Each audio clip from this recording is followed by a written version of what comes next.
And it's more of a case as well. What I've seen as a trend when I've looked at people's environments is that the global admins of the people's environments are not multi-factor authenticated. Now, that's quite a big thing, realistically.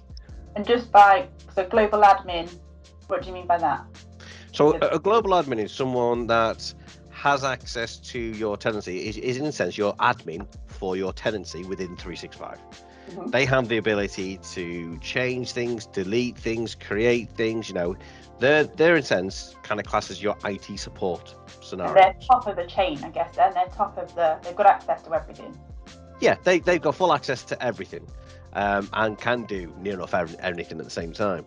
So having a multi-factor authentication enabled on these particular users, if you're going to do it, is, I would say, yes, 100%, get something set up.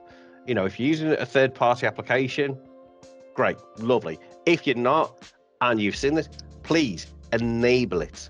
Because at the end of the day, if you walked outside and gave your keys to a stranger and said, there's the house, would you actually do that? Wouldn't want to, no.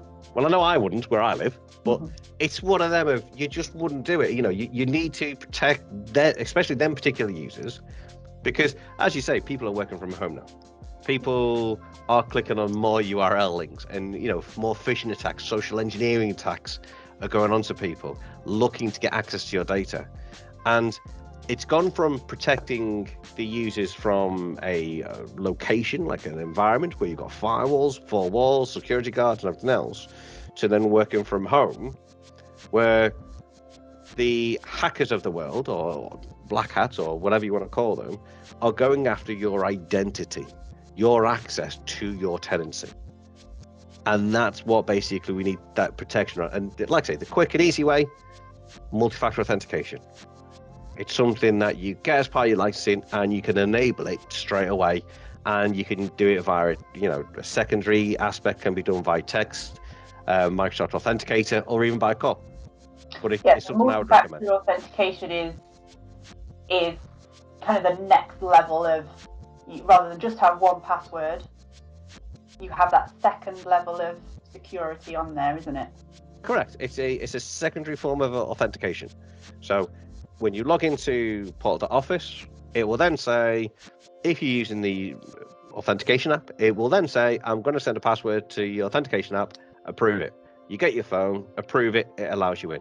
So it's protecting your virtual identity in the cloud to go to that environment. Okay.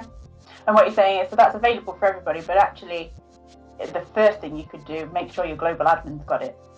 Yeah, it's available for everyone.